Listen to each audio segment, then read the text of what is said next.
नमस्कार।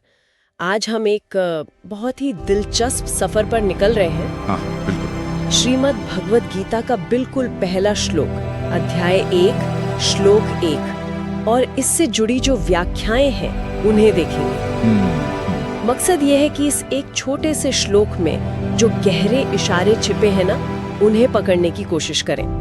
तो चलिए देखते हैं कि ये पहला कदम हमें कहाँ ले जाता है। जरूर। तो श्लोक कुछ इस तरह है। धृतराष्ट्र उवाच। हाँ, धर्म क्षेत्रे कुरुक्षेत्रे समवेता युयुत्सवः मामकाः पांडवाश्चैव किम कुर्वत संजय एक एक। और इसका मतलब हुआ, धृतराष्ट्र बोले, हे संजय, धर्मभूमि कुरुक्षेत्र में युद्ध की इच्छा से इकट्ठे हुए मेरे पुत्रों और पांडु के पुत्रों ने क्या किया। बिल्कुल, यहीं से मतलब गीता का आगाज होता है। हाँ, यहीं से। एक नेत्रहीन राजा है धृतराष्ट्र, वो अपने सलाहकार संजय, जिन्हें वो दिव्य दृष्टि मिली हुई थी, हाँ, संजय को उनसे पूछ रहे हैं कि भाई युद्ध भूमि पर क्या चल रहा है। अब सुनने में तो लगता है कि एक सीधा सा सवाल है। हाँ, लगता तो, पर असल कहानी तो इन शब्दों के चुनाव में है ना? बिल्कुल बिल्कुल।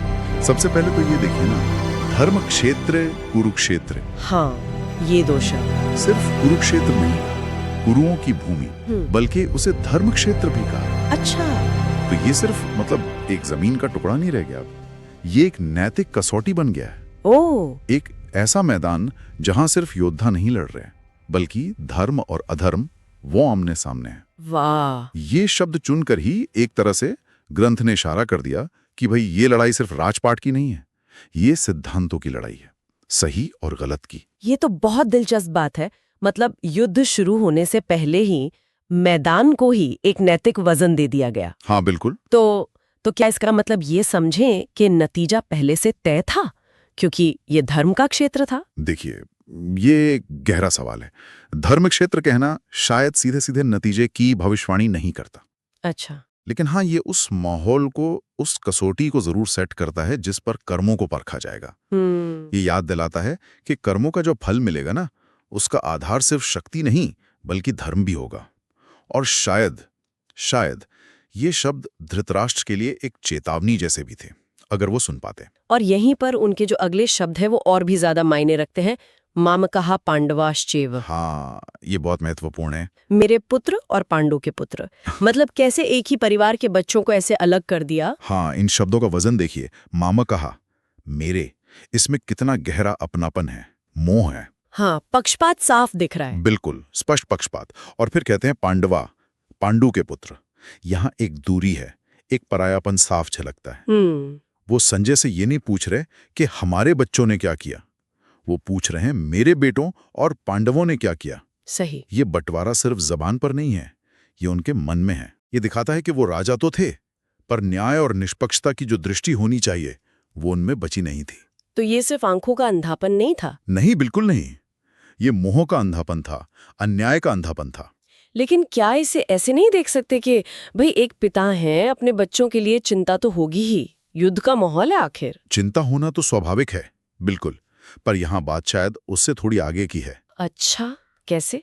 ये भाषा उस अन्याय की तरफ भी तो इशारा करती है जो धृतराष्ट्र और उनके पुत्रों ने पांडवों के साथ पहले किया था। हाँ। ये शब्द उस बंटवारे को दिखाते हैं जो उनके मन में बहुत गहरा बैठ चुका था। एक राजा के तौर पर तो उन्हें दोनों पक्षों को अपना समझना चाहिए था, है ना? हाँ, खासकर जब वो खुद ही धर्म क्षेत्र की बात कर रहे हैं। बिल्कुल। लेकिन उनका पहला सवाल ही उनके अंदर के उस पक्षपात को, उस अधर्म को उजागर कर देता है। और फिर उनका सवाल किम कुर्वत, क्या किया, इसमें भी एक अजीब सी घबराहट सी लगती है। हाँ, है ना? ऐसा नहीं लगता कि वो सिर्फ जानकारी मांग रहे हैं? शायद कोई डर है अंदर। सही कहा आपने। इस सवाल में सिर्फ उत्सुकता नहीं है, एक गहरा डर छुपा हुआ है। किस बात का डर? शायद धृतराष्ट्र को कहीं ना कहीं यह एहसास था कि धर्म की भूमि पर जहां न्याय की कसौटी इतनी ऊंची है, वहां उनके अधर्मी पुत्रों का पलड़ा भारी नहीं होगा। ओह, हाँ, हो सकता है। उन्हें शायद अपनी संतानों के जो कर्म थे, उनके संभावित परिणाम का भय था। इसीलिए वो जानना चाहते थे कि क्या हुआ, शायद इस उम्मीद में कि कुछ उनके पक्ष में हो जाए। तो ये डर उनकी अंदरूनी कश्मकश को दिखाता है। हाँ, और उनके मोहग्रस्त मन का प्रतीक है ये। ये स्थिति तो आज भी कहीं ना कहीं हम देखते हैं, महसूस करते हैं, है ना? बिल्कुल बिल्कुल। ये सिर्फ कोई पुराने राजा की कहानी नहीं है, नहीं। ये तो मानवीय स्वभाव का एक पहलू है। हम सब कभी ना कभी ऐसी स्थितियों में पड़ते हैं जहां हमारा लगाव या हमारा स्वार्थ या हमारे पूर्वाग्रह हाँ। रोक देते हैं, हमें सच देखने से रोकते हैं, चाहे वो परिवार में हो, दफ्तर में हो, समाज में हो। सही बात है।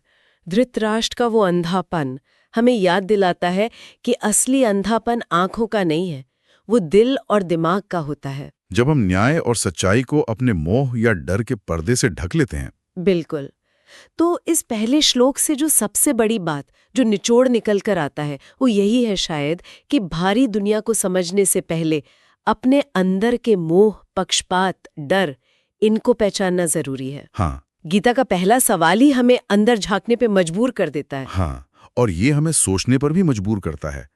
क्या हमारे अपने जीवन में भी ऐसे धर्मक्षेत्र आते हैं? आते ही होंगे। जहां हमें निष्पक्ष चुनाव करना होता है? हाँ। और क्या उन पलों में हम अपने मामा कहा और परायों के भेद से ऊपर उठ पाते हैं? ये बड़ा सवाल है। क्या हम अपनी कमजोरियों को, अपने डर को पहचान कर सच का सामना करने की हिम्मत रखते हैं? ये सवाल गीता के पहले श्लोक ने उठाया था और ये आज भी उतना ही महत्वपूर्ण है, उतना ही प्रासंगिक है। इसी गहरे सवाल के साथ मुझे लगता है आज की इस बातचीत को यहीं विराम देते हैं। हाँ बिल्कुल।